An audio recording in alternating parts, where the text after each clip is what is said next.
In the vibrant heart of Kingston, Jamaica, a young voice emerged, raw, thunderous, and full of fire. That voice would go on to echo across the globe. His name, Buju Banton, a revolutionary in dancehall, a soldier of reggae, a man whose life has been marked by triumph, controversy, and powerful redemption. This is the story of Buju Banton, how he rose from the ghettos of Kingston to become a voice for the voiceless, and a living legend in the global music scene. Mark Anthony Myrie was born on July 15, 1973. Buju Banton grew up in the gritty streets of Salt Lane, Kingston. In a household where struggle was the norm, music became his sanctuary. He was the youngest of 15 children, raised by a humble street vendor mother and a laborer father. By the age of 12, Buju was already recording songs, inspired by the sounds of dancehall pioneers like Buju Banton, whose name he would eventually adopt, adding Buju, a childhood nickname meaning chubby. At 15, he recorded his first single, The Ruler, and began performing in local sound systems, earning a fierce reputation for his deep voice and commanding stage presence. He wasn't just another DJ, he was a storm brewing. In the early 90s, Buju Banton exploded onto the Jamaican music scene like a sonic hurricane.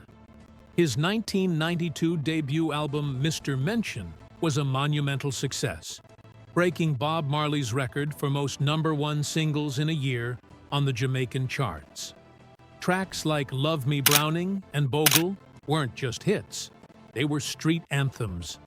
But with fame came scrutiny. His controversial single, Boom Bye Bye, drew worldwide criticism for its anti-gay lyrics. While the song was written when he was just 15, it would follow him for decades, sparking protests and bans, even as he evolved. And evolve he did.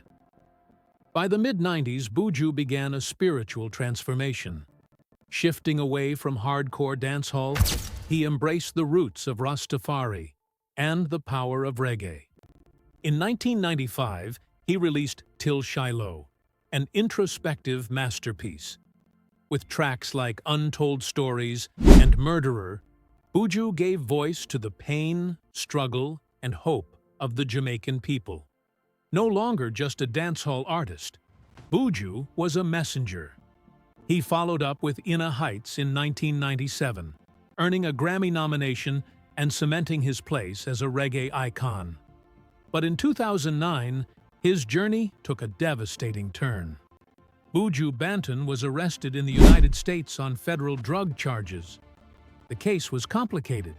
He maintained his innocence, but was ultimately convicted in 2011 and sentenced to 10 years in prison. For many, it felt like a silencing of one of Jamaica's most powerful voices. Yet even behind bars, Buju remained a symbol of resilience. Supporters around the world rallied for his release. And in December 2018, the gates finally opened. Buju Banton walked free. The world had changed, but Buju's fire had not. Just months after his release, he launched the Long Walk to Freedom Tour, with sold-out shows across the Caribbean and beyond. In 2020, he dropped Upside Down 2020, his first album in a decade, featuring collaborations with Stephen Marley, Pharrell, and John Legend. The message?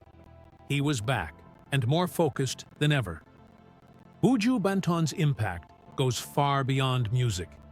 He's a cultural icon, a freedom fighter, and a living symbol of redemption.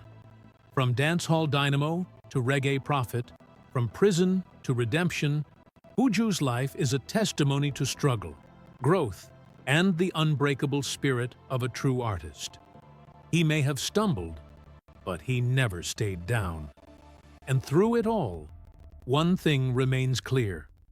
Buju Banton is far more than a musician. He's a movement. Thank you for watching this deep dive into the life of Buju Banton. If you were inspired, hit that like button, subscribe, and tap the bell so you never miss a drop. Let us know in the comments, what's your favorite Buju Banton song? And who should we cover next? This is more than music. This is history.